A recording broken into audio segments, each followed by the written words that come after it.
When I was maybe 14 years old, I swore off vocational ministry.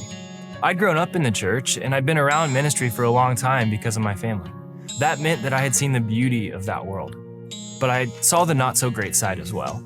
So even when I began to identify my own strengths and the ways that God might have wired me for that very path, I drew a line in the sand and decided that it wasn't for me. I was okay living a life for Jesus if that meant giving him 90%. But I truly believe that I was entitled to that last 10%, that I'd earned that much, and I could do more with it than what God could.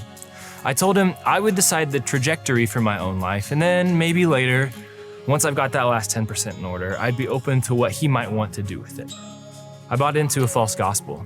It took the entirety of my teenage years, stubborn and hot-headed as I was, fighting a call that I knew God had put on my life before I was willing to align with the true gospel of giving Jesus 100% of my life.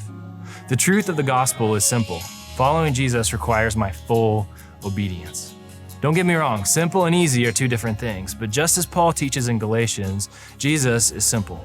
And there's nothing that we could plan for our lives that is bigger, bolder, and better than a life spent living in 100% alignment with Jesus.